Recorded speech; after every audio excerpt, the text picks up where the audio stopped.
DeMeco, you told us after the game that the run defense was mainly tackling, and you made a schematic change to control them in the fourth quarter. Are you worried about the run defense after one bad game?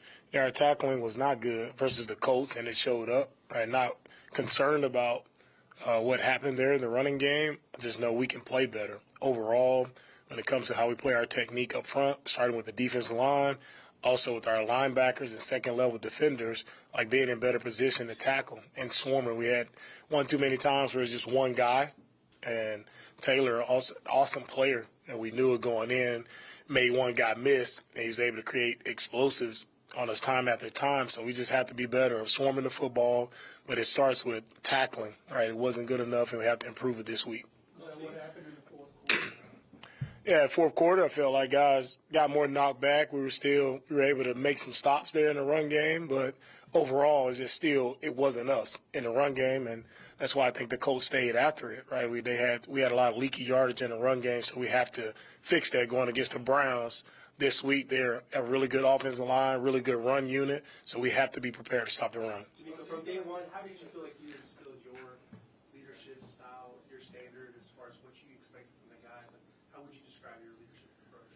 Yeah, for me, when you talk about my leadership approach, it's all about, right, positive reinforcement. It's all about positive energy. It's all about just getting better one day at a time. And that's what I tried to instill in all of our guys, is just a get better mentality. And I think our guys have taken that on. We've gotten better from day one. Each and every week we've gotten better. Always things to improve on, things to clean up. But all I want our guys is just continue to do their best and strive to get better every single day. Coach, do you feel like this team has exceeded expectations by making the playoffs and being able to win the NFC South? And for me, what are the expectations, right? Every team that lines up every team that starts the season, your expectations have to be to get into the playoffs and have an opportunity to win it all. That's why you play the game. And, I don't know any other expectation. When you're a competitor, right, that's why you compete. And that's, we continue to do our best and work the right way, and we'll have an opportunity, and that's what our guys did. And we're here with our opportunity now. DeMeco, what does that mean to you to have orchestrated such a remarkable turnaround in just 1 year, especially as a first-year coach? Yeah, for me, I'm proud of our guys. It's our first year, so I don't know about the turnaround. It's our first year together as the 2023 Texans, and our guys have done a great job this year. Hey, Coach, when you even though the team is going to be a little bit more healthier playing against the Browns this time around, when you go back and you take a look at the film, what are some of the intangibles you feel that this team needs to improve in order to succeed in this round? For us, looking back at our first game versus the Browns, it was a lot of self-inflicted penalties. We made big plays. They were negated by penalties or just mishaps on our part. So, again, we have to play clean football versus a really good team. You can't go out and make mistakes, right, or they'll capitalize on it. And they've shown that time after time. And that's on the defensive side. We gave them too many explosive passes. And Amari had an outstanding game. Watching it again, he had some of the best catches I've seen all year, right? Even though guys were in coverage and in position, he still made unbelievable catches. He had an outstanding game. So we have to be in position to cover him better. We have to be able to make plays, right, to get off the field on third down as well. Was there anything in the Colts game from y'all's pass defense and y'all's coverage that you feel like y'all can apply moving forward into the playoffs specifically next week? Yeah, with our pass defense, we just have to continue to play together, right? It starts with our guys up front putting pressure on the quarterback, but also at the back end, guys just being where they're supposed to be, playing off of each other, right, and just being great communicators on the back end. And we have that, right? We have an opportunity. DeMeco, so many of your players have talked about the level of trust that they have in one another, the belief that they have in one another. How fundamental was that to what you tried to instill in this team from day one? And if it was, how did you get that done to the point where their trust in one another is now 100%? Yeah, trust comes from when you see each other execute, right? You see the work that guys put in throughout the week. You have to earn that trust, and that's one thing I'm all about, is earning everything that you get. You have to earn it, right? Whether it's a playing time, whatever it is, you have to earn it. Playing time, trust, you go earn it, and you show it by the way you practice, and guys see that, and that spurs the belief in one another because guys see each other execute on a day-to-day basis. They see each other make plays in games, and that drives that belief in our entire team. DeMeco, can you talk about any of the injury situation, anything new on Noah Brown or Charles Ingram? Nothing new right now. We'll see where our guys end up by the end of the week. Hopefully we get some guys back. Hopefully they continue to progress. But we would love to have some of our guys back to help us. We need all the guys we can get. We would love to have them back. Can you compare this title to your first one in 2011? It's a special one. You know, it's special to win the division, right? And that's always the goal, right? You know, you win a division, you're in the playoffs, so that's the goal each and every year, right? Just to get started into the into the postseason. So, you know, we're proud of that accomplishment, right? Proud of the work that our guys put in throughout the year, and they went out and they earned it, right? It wasn't pretty all throughout the year, but they earned it, and I'm happy the way we earned it. There were a lot of tough, gritty wins, a lot of learning lessons and some losses, but we've grown throughout the year, and I feel like we're much better. I talked about all throughout the year of us learning how to win. I feel like we've done that, and we have valuable experience, right, that'll carry us throughout these playoffs. How did you take in yesterday's game, the Titans, Jaguars game? Charlotte already taken care of business the day before. I guess set the scene. Like, what were you doing? How did you take it in? What were your emotions once it was 3-0 in the division? Yeah, for me, we were just sitting at home with the family, with my wife and kids. We're sitting on the couch watching the game, just like everyone else. And, you know, when I turned the game on, it was kind of like, I think maybe late in the third quarter, and the Jags started making a few plays. I said, maybe I should turn this off. But stayed with it, kept watching the game, and Tennessee played a really good game there, made some plays to win, and we're excited. I'm jumping up and down with my kids, excited, you know, that we were able to win the division thanks to the Titans getting the win. So excited, man, jumping around, just an exciting moment for me and my family to share that together. How did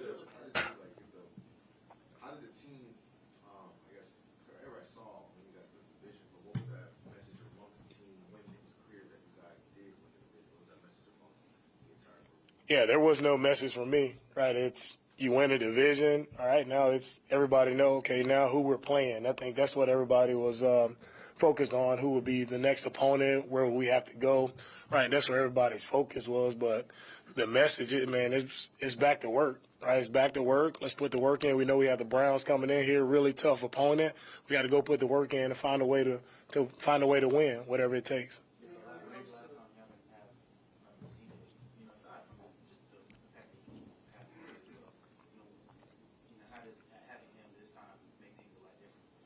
Yeah, having CJ, having your starting quarterback always gives you a chance to win. So we're excited to have him. DeMeco, you have these guys in such a great place mentally. It's like they're happy with their accomplishment, but they are still so hungry, and that's not an easy thing to do, you know, to get everybody in that place mentally to really do that. Yeah, our guys understand our goals and what we set out to accomplish. As I mentioned earlier, like just as true competitors as we all are, right? We talk about all the time, we didn't come this far just to come this far.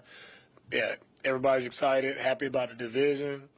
I mean, that's congrats. Now we have to move on. We have to continue to play football and go win games in the playoffs. That's what it's about. When you look at the X-Men mentality, especially when it comes to the development of young players, a guy like Christian Harris comes and steps up in the pass rushing department, gets a big sack against Gardner Minshew. As a former linebacker, where have you seen his biggest growths, and more importantly, how has he continued to take on that leadership role for the defense? Christian has truly developed all throughout the entire year. He's gotten better each week.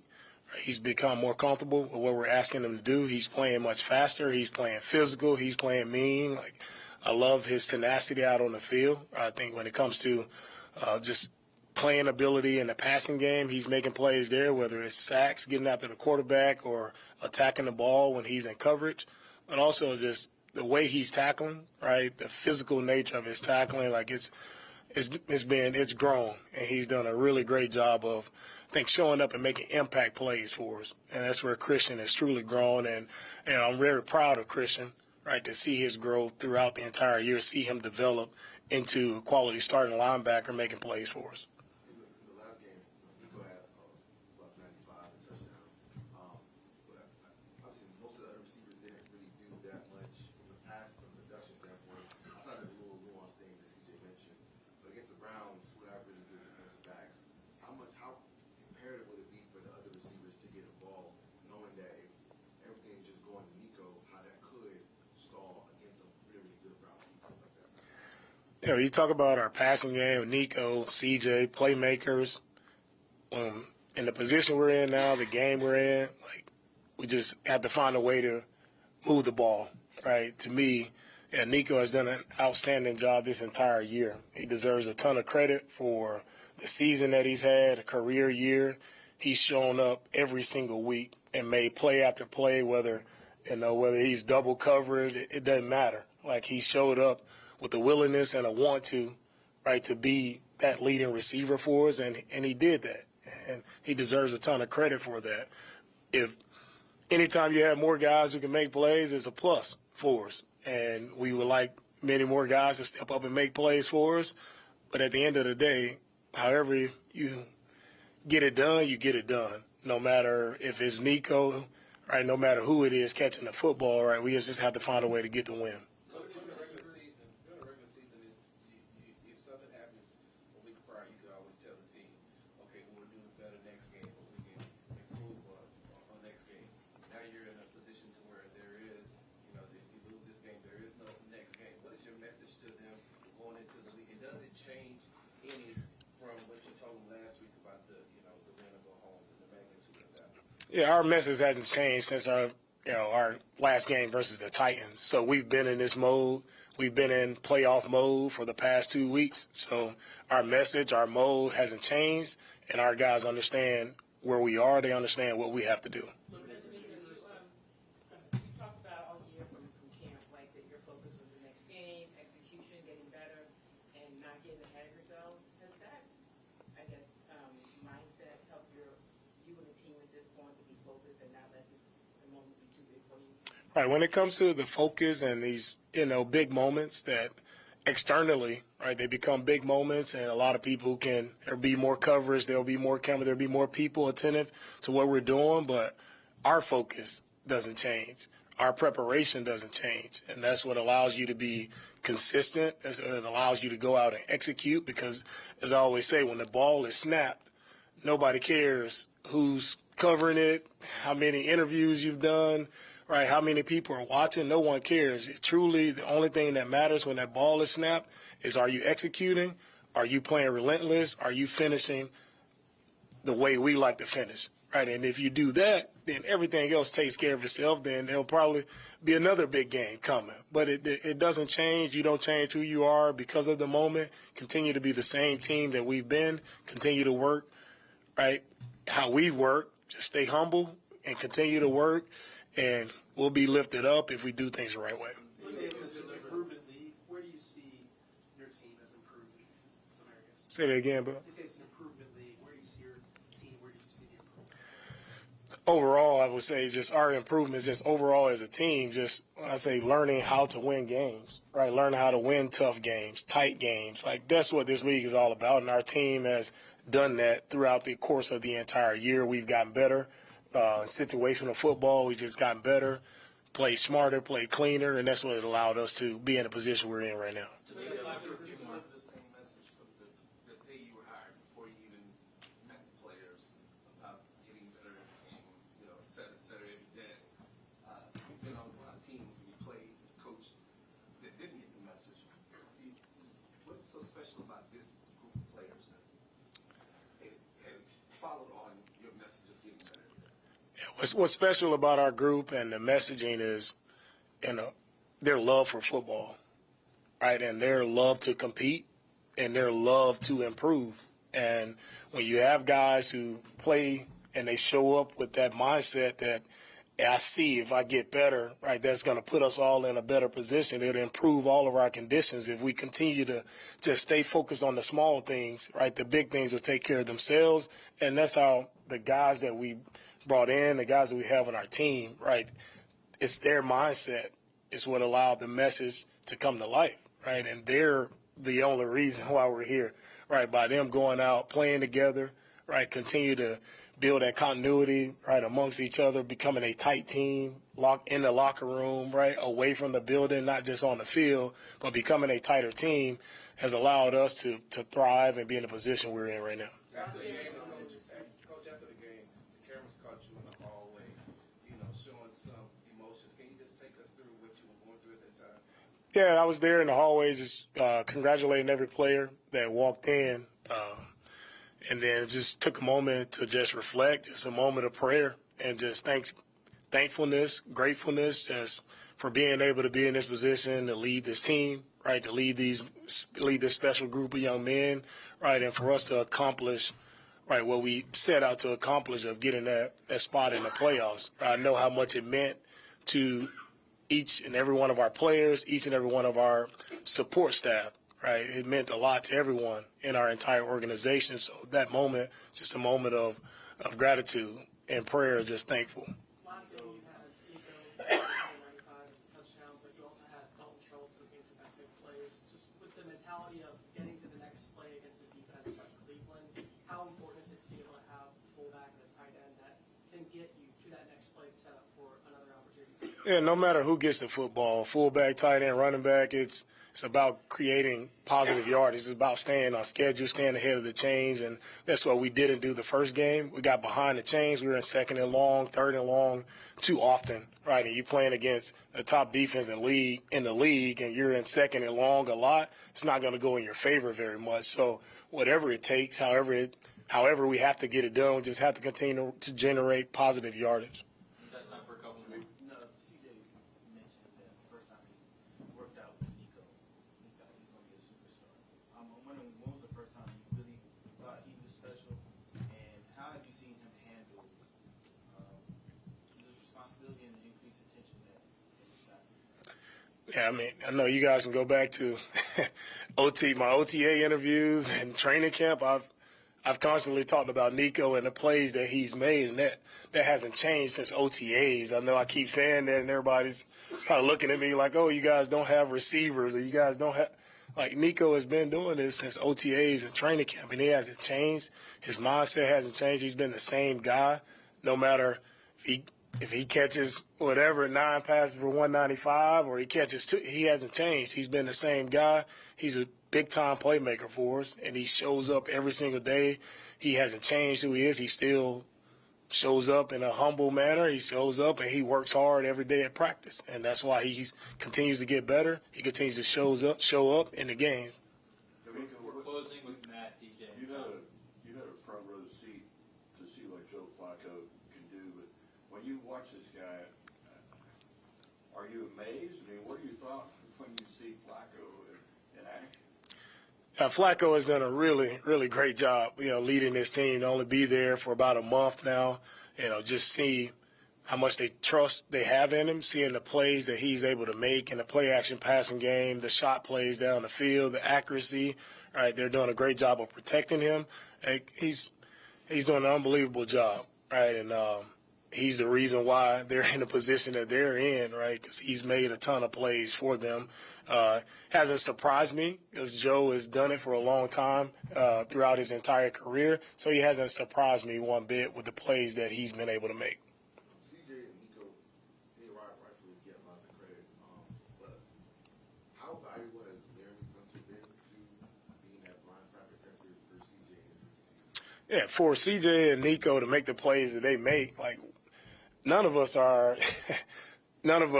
get the success or get the recognition based on just ourselves, right? CJ, Nico get a lot of attention, but they can't complete those passes if you don't have protection. So with our offensive line and what they've done the entire year, shuffling a lot of different guys in and out, right? It all starts with the protection. And Laramie has been a guy he's helped us a ton with protection, right? He can block a lot of guys one-on-one, and you can send help elsewhere. And when you have a guy like that, it truly helps the entire offense. So Laramie has done a great job, but it's also the entire offensive line. Every man that stepped in there this entire year has done a great job of holding it down, protecting CJ, and giving him an opportunity, right, to complete the passes that he's made downfield. Nico, you talked last week about working with Nick and how Nick's been throughout the season. How have the McNairs been working with you? Just from not just off season, but just during the season. The McNair family has been awesome.